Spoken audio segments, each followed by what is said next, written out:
नमस्कार, स्वागत है आपका जी बिजनेस में। मैं हूं दीपक डोभाल और वक्त हो चला है बुलेटिन का। दिन भर की तमाम अहम खबरों का पावर पैक बुलेटिन, देश भर की और दुनिया की 40 खबरें फटाफट रफ्तार में। आइए शुरुआत करते हैं राजनीति और कोरोना की 10 बड़ी खबरों से।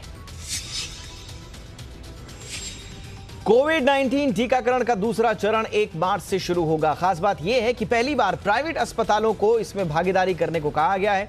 सूचना प्रसारण मंत्री प्रकाश जावड़ेकर ने आज फैसले की जानकारी दी। जावड़ेकर ने बताया कि देश में जारी कोरोना वैक्सीनेशन अभियान के तहत अब 60 साल की उम्र से ज्यादा के लोगों को वैक्सीन की डोज दी जाएगी। इसके अलावा 45 साल की उम्र वाले लोगों को भी वैक्सीन दी जाएगी जिन्हें पहले से कोई बड़ी बीमारी है। केंद्रीय मंत्री जावड़ेकर ने कहा कि 10,000 सरकारी और 20,000 प्राइवेट केंद्रों पर लोगों को कोरोना की वैक्सीन दी जाएगी। सरकारी केंद्रों पर लोगों को मुफ्त में वैक्सीन की डोज मिलेगी, लेकिन प्राइवेट अस्पतालों में अगर जाएंगे तो आपको कीमत चुकानी पड़ेगी, लेकिन ये कीमत सरकार तय करेगी और इस पर जल्द फैसला होगा। 1 मार्च से यानी अगले सप्ताह से, सोमवार से 60 से ज्यादा उम्र जिनकी है और ऐसी संख्या 10 करोड़ से भी ज्यादा है, ऐसे सभी लोगों को और 45 से ज़्यादा उम्र जिनकी है लेकिन जिनको कोमॉर्बिडिटी है, कोई ना कोई दूसरी बीमारी है, ऐसे 45 से ज़्यादा उम्र वाले लोगों को भी 1 मार्च से टीकाकरण किया जाएगा। इस बीच कोरोना की रफ्तार जारी है। मंगलवार को 13,700 से ज्यादा मरीज मिले हैं। 13,659 लोग रिकवर भी हुए। हालांकि 100 लोगों की मौत भी हुई। अब तक 1 करोड़ 10 लाख से ज्यादा लोग संक्रमण की चपेट में आ चुके हैं। इनमें 1 करोड़ 7 लाख लोग ठीक हो चुके हैं, जबकि 1,56,598 मरीजों की मौत हुई है। 1,44,027 मरीज ऐसे हैं जिनका इलाज चल रहा है। 12 राज्यों में 75% से ज्यादा हेल्थ वर्कर्स को वैक्सीन लग चुकी है। ये केंद्रीय स्वास्थ्य मंत्रालय के आंकड़े हैं। उनके मुताबिक राजस्थान, मध्य प्रदेश, उत्तर प्रदेश, गुजरात समेत 12 राज्यों में 75% से ज़्यादा हेल्थ केयर वर्कर्स को वैक्सीन का कम से कम पहला डोज दिया जा चुका है। अब तक 1,19,07,392 लोगों को वैक्सीन की डोज दी जा चुकी है। इसमें 64,71,047 हेल्थ केयर वर्कर्स को पहला डोज दिया जा चुका है। 13 लाख से ज़्यादा लोगों को दूसरा डोज दिया जा चुका है। इस बीच राज्यों की बात करें तो 12 राज्यों में हर दिन 100 से ज्यादा मामले देखे जा रहे हैं। देश के 11 राज्यों में मंगलवार को ठीक होने वालों से ज्यादा नए मरीज मिले। इनमें सबसे ज्यादा महाराष्ट्र में 8,807 संक्रमितों का नया रिकॉर्ड बन गया है।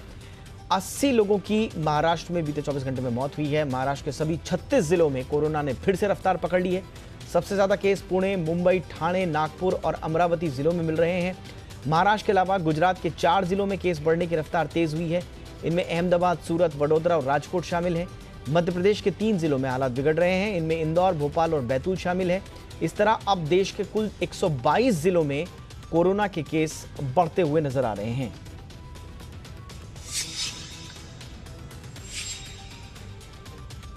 इस बीच महाराष्ट्र और केरल समेत 5 राज्यों में कोरोना वायरस के बढ़ते मामलों को देखते हुए दिल्ली सरकार ने कड़ा कदम उठाया है। दिल्ली सरकार ने फैसला किया है कि महाराष्ट्र, केरल, छत्तीसगढ़, एमपी और पंजाब, यहां से जो भी लोग दिल्ली आएंगे उन्हें RT-PCR टेस्ट कराना होगा और रिपोर्ट नेगेटिव होनी चाहिए। यह रिपोर्ट 72 घंटे से ज्यादा पुरानी नहीं होनी चाहिए। यह आदेश 26 फरवरी शुक्रवार की आधी रात से लेकर 15 मार्च दोपहर 12 बजे तक लागू रहेगा। प्रधानमंत्री नरेंद्र मोदी ने कहा है कि देश में व्यापार को सहारा देना सरकार का काम है, लेकिन उसे खुद व्यापार करने की जरूरत नहीं है। प्राइवेटाइजेशन पर आयोजित एक वेबिनार में उन्होंने कहा कि सरकार का ध्यान सिर्फ जन कल्याण और विकास से जुड़ी परियोजनाओं पर है। उन्होंने कहा कि जब पब्लिक सेक्टर की कंपनियां बनाई गई थीं तब वो दौर दूसरा था और आज का दौर दूसरा है। तब की जरूरतें कुछ और थी और आज दूसरी हैं। प्रधानमंत्री ने कहा कि सरकार जब पब्लिक सेक्टर की कंपनियां बेचती है तो उसकी जगह एक प्राइवेट कंपनी आ जाती है और प्राइवेट कंपनियां अपने साथ इन्वेस्टमेंट लाती हैं, कामकाज के नए इनोवेशन और ग्लोबल तौर तरीके लाती हैं। उन्होंने प्राइवेटाइजेशन को लेकर आयोजित एक वेबिनार में ये बात यूनियन बजट 2021-22 में घोषित बड़े सुधारों के बाबत कही। पश्चिम बंगाल में विधानसभा चुनाव से पहले सियासी बयानबाजी तेज हो गई है। राज्य की मुख्यमंत्री ममता बनर्जी ने बुधवार को हुगली में रैली को संबोधित करते हुए प्रधानमंत्री नरेंद्र मोदी के खिलाफ विवादित बयान दिया। उन्होंने दंगाबाज जैसे शब्दों का इस्तेमाल किया। ममता बनर्जी ने कहा कि जैसा अमेरिका के पूर्व राष्ट्रपति डोनाल्ड ट्रंप के साथ हुआ, मोदी के साथ उससे भी बुरा होगा। हिंसा से कुछ हासिल नहीं हो सकता, ये भी उन्होंने जोड़ा। ममता ने कहा कि बंगाल पर बंगाल का शासन होगा, गुजरात का बंगाल पर शासन नहीं हो सकता। मोदी बंगाल पर राज नहीं करेंगे। ममता बनर्जी ने अपने भतीजे अभिषेक बनर्जी की पत्नी से सीबीआई की पूछताछ पर इसे बंगाल की महिलाओं का अपमान बताया। पश्चिम बंगाल में अब जल्दी विधानसभा चुनाव की तारीखों का ऐलान होने वाला है और इससे पहले पूर्व क्रिकेटर मनोज तिवारी ने आज सत्ताधारी तृणमूल कांग्रेस का हाथ थाम लिया। टीएमसी में शामिल होने के बाद मनोज तिवारी ने ट्वीट करके लोगों से समर्थन की अपील की। मनोज तिवारी ने राजनीति के लिए अपना अलग से इंस्टाग्राम अकाउंट भी बनाया है। वहीं आज क्रिकेटर्स का राजनीति से जुड़ने का सिलसिला जारी रहा और बीजेपी के खेमे में भी एक और क्रिकेटर जुड़े। पूर्व क्रिकेटर अशोक डिंडा ने अपनी राजनीतिक पारी बीजेपी के साथ शुरू की है। डिंडा बुधवार को केंद्रीय मंत्री बाबुल सुप्रियो की मौजूदगी में बीजेपी में शामिल हो गए। डिंडा ने हाल ही में क्रिकेट से संन्यास लेने का ऐलान किया था।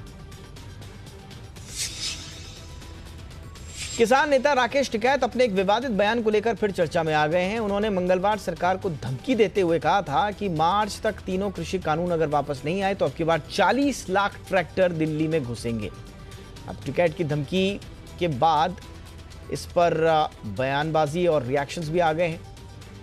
केंद्रीय मंत्री और बीजेपी नेता संजीव बालियान ने कहा है कि किसान नेताओं के कंट्रोल में कुछ नहीं है। उन्होंने कहा कि 26 जनवरी जैसी घटना दोबारा नहीं होनी चाहिए। संसद तक ट्रैक्टर मार्च निकालने की सोच बिल्कुल गलत है।